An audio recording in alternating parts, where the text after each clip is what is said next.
La primera apología: no se debe condenar a los cristianos sin oírles. Al emperador Tito Helio Adriano Antonino Pío César Augusto, y a Verísimo su hijo, filósofo, y a Lucio, hijo por naturaleza del César filósofo y de Pío por adopción, amante del saber, al Sagrado Senado y a todo el pueblo romano. En favor de los hombres de toda raza, injustamente odiados y vejados, yo, Justino, uno de ellos, hijo de Prisco, que lo fue de Baquio, natural de Flavia Neápolis en la Siria Palestina, he compuesto este discurso y esta súplica. Los que son de verdad piadosos y filósofos, manda la razón que, desechando las opiniones de los antiguos, si no son buenas, solo estimen y amen la verdad. Porque no solo verán el discreto razonamiento seguir a quienes han obrado o enseñado algo injustamente, sino que el amador de la verdad, por todos los modos, con preferencia a su propia vida, así se le amenace con la muerte, debe estar siempre decidido a decir y practicar la justicia. Ahora bien, vosotros oís llamar por doquiera piadosos y filósofos guardianes de la justicia y amantes de la instrucción, pero que realmente lo seáis, es cosa que tendrá que demostrarse. Porque no venimos a halagaros con el presente escrito ni a dirigiros un discurso por un mero agrado, sino a pediros que celebréis el juicio contra los cristianos conforme a exacto razonamiento de investigación, y no deis sentencia contra vosotros mismos, llevados de un prejuicio o del deseo de complacer a hombres supersticiosos, o movidos de irracional impulso o de unos malos rumores inveterados. Contra vosotros, decimos, pues nosotros estamos convencidos de que por parte de nadie se nos puede hacer daño alguno, mientras no se demuestre que somos obradores de maldad o nos reconozcamos por malvados. Vosotros, matarnos, sí, podéis, pero dañarnos, no.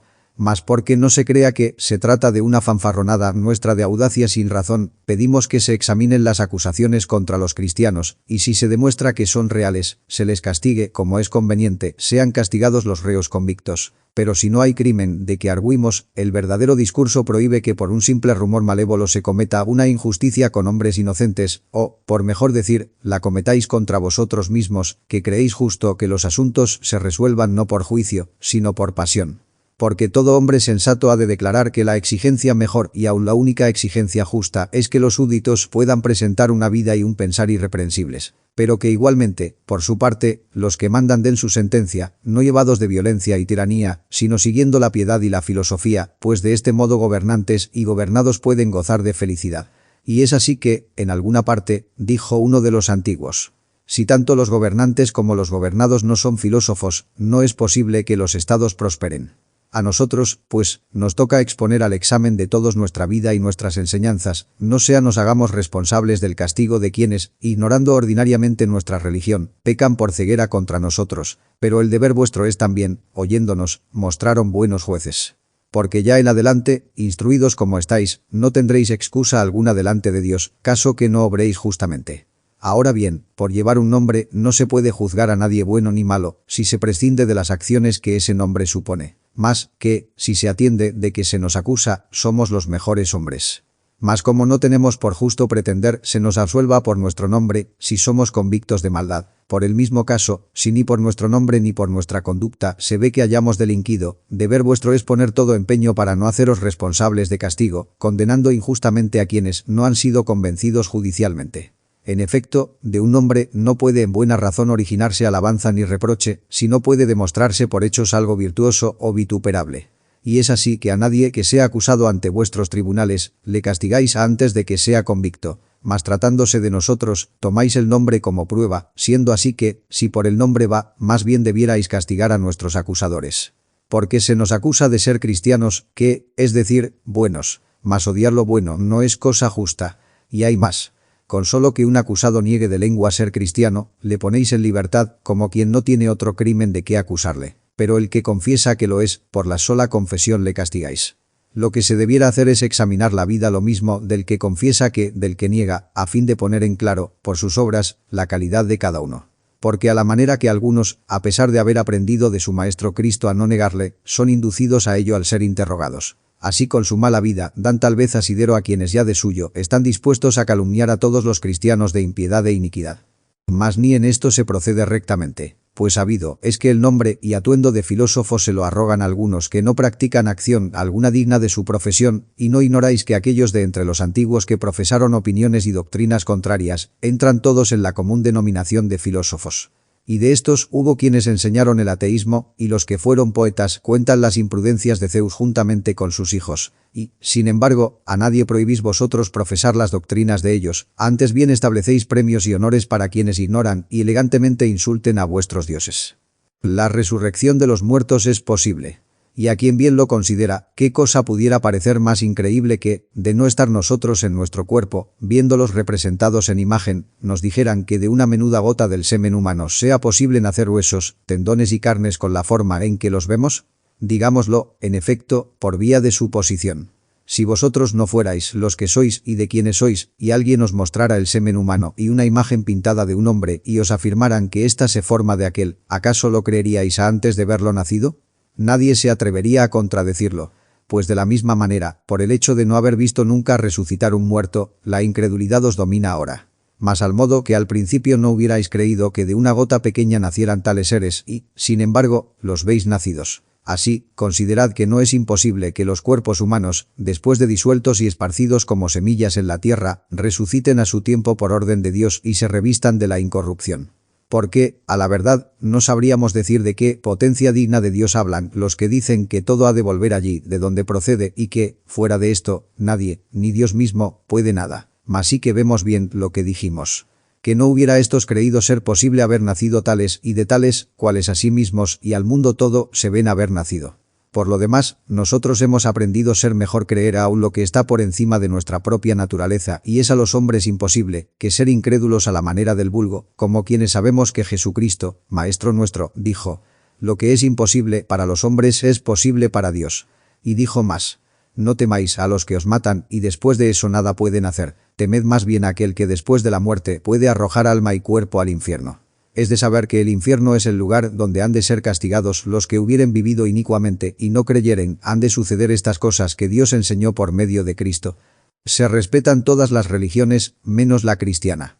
La primera prueba es que, diciendo nosotros cosas semejantes a los griegos, somos los únicos a quienes se odia por el nombre de Cristo y, sin cometer crimen alguno, como a pecadores, se nos quita la vida. Y ahí tenéis que unos acá y otros acullá dan culto a árboles, y a ríos, y a ratones, y a gatos, y a cocodrilos, y a muchedumbre de animales irracionales. Y lo bueno es que no todos lo dan a los mismos, sino unos son honrados en una parte, otros en otra, con lo que todos son entre sí impíos, por no tener la misma religión.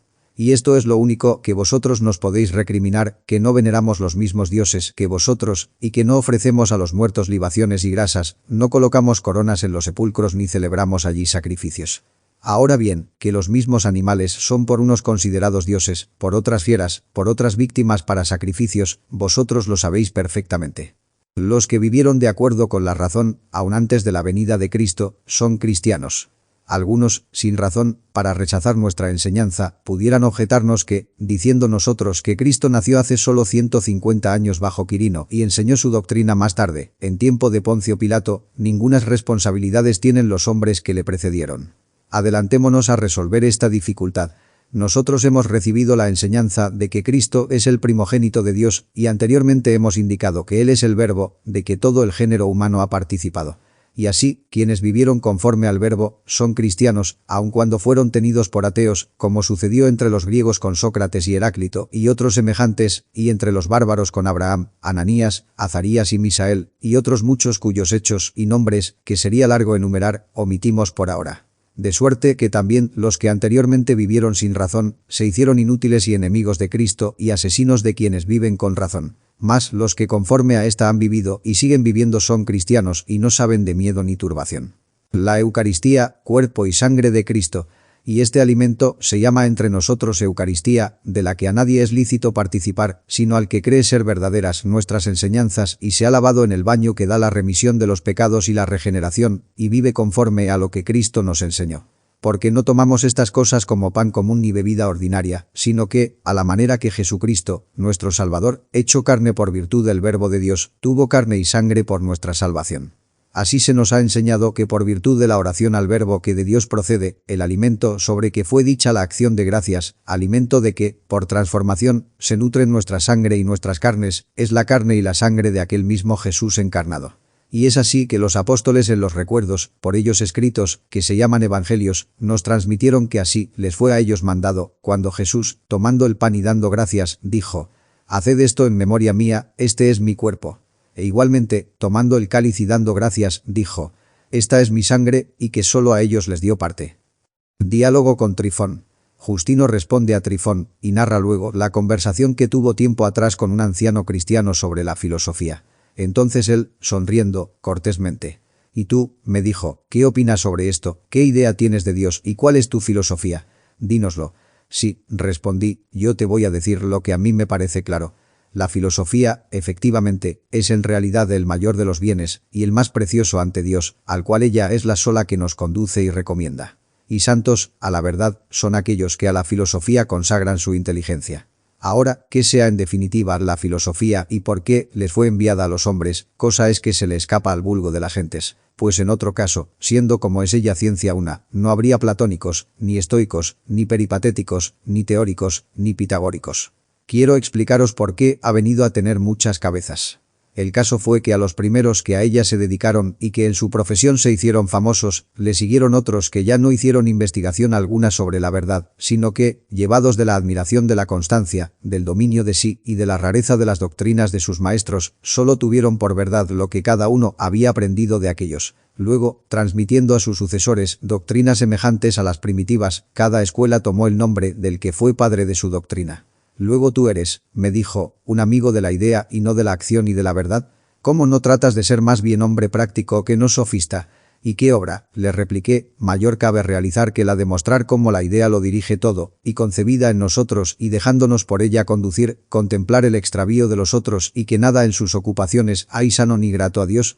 Porque sin la filosofía y la recta razón no es posible que haya prudencia. De ahí que sea preciso que todos los hombres se den a la filosofía y ésta tengan por la más grande y más honrosa obra, dejando todo lo demás en segundo y tercer lugar, que, si ello va unido a la filosofía, aún podrán pasar por cosas de moderado valor y dignas de aceptarse, mas si de ellas se separan y no la acompañan, son pesadas y viles para quienes las llevan entre manos. La filosofía, pues, me replicó, ¿produce felicidad? En absoluto, contesté, y solo ella. Pues dime, prosiguió, si no tienes inconveniente, ¿qué es la filosofía y cuál es la felicidad que ella produce?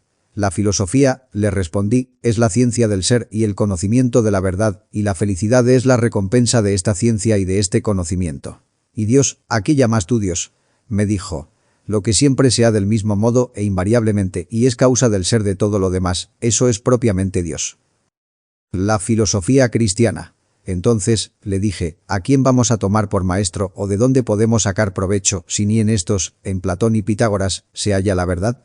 Existieron hace mucho tiempo, me contestó el viejo, unos hombres más antiguos que todos estos tenidos por filósofos, hombres bienaventurados, justos y amigos de Dios, los cuales hablaron inspirados del Espíritu Divino, y divinamente inspirados predijeron lo por venir, aquello justamente que se está cumpliendo ahora, son los que se llaman profetas. Estos son los que vieron y anunciaron la verdad a los hombres, sin temer ni adular a nadie, sin dejarse vencer de la vanagloria, sino llenos del Espíritu Santo, solo dijeron lo que vieron y oyeron. Sus escritos se conservan todavía, y quien los lea y les preste fe puede sacar el más grande provecho en las cuestiones de los principios y fin de las cosas y, en general, sobre aquello que un filósofo debe saber. Porque no compusieron jamás sus discursos con demostración, como quiera que ellos sean testigos fidedignos de la verdad por encima de toda demostración. Y por lo demás, los sucesos pasados y los actuales nos obligan a adherirnos a sus palabras. También por los milagros que hacían, es justo creerles, pues por ellos glorificaban a Dios Hacedor y Padre del universo, y anunciaban a Cristo, Hijo suyo, que de él procede. En cambio, los falsos profetas, a quienes llena el espíritu embustero e impuro, no hicieron ni hacen eso, sino que se atreven a realizar ciertos prodigios para espantar a los hombres y glorificar a los espíritus del error y a los demonios. Por tu parte, y antes que todo, ruega que se le abran las puertas de la luz, pues estas cosas no son fáciles de ver y comprender por todos, sino a quien Dios y su Cristo concede comprenderlas. El sacrificio eucarístico, prefigurado en el Viejo Testamento. La ofrenda de la flor de harina, señores, proseguí, que se mandaba ofrecer por los que se purificaban de la lepra, era figura del pan de la Eucaristía que nuestro Señor Jesucristo mandó ofrecer en memoria de la pasión que Él padeció por todos los hombres que purifican su almas de toda maldad, a fin de que juntamente demos gracias a Dios por haber creado el mundo y cuanto en él hay por amor del hombre, por habernos a nosotros librado de la maldad en que nacimos y haber destruido con destrucción completa a los principados y potestades por medio de aquel que, según su designio, nació pasible. De ahí que sobre los sacrificios que vosotros entonces ofrecíais, dice Dios, como ya indiqué antes, por boca de Malaquías, uno de los 12 profetas.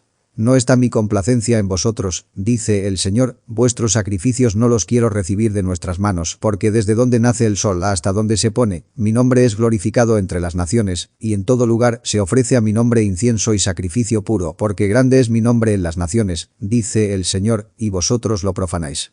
Ya entonces, anticipadamente, habla de los sacrificios que nosotros, las naciones, le ofrecemos en todo lugar, es decir, del pan de la Eucaristía y lo mismo del cáliz de la Eucaristía, a par que dice que nosotros glorificamos su nombre y vosotros lo profanáis.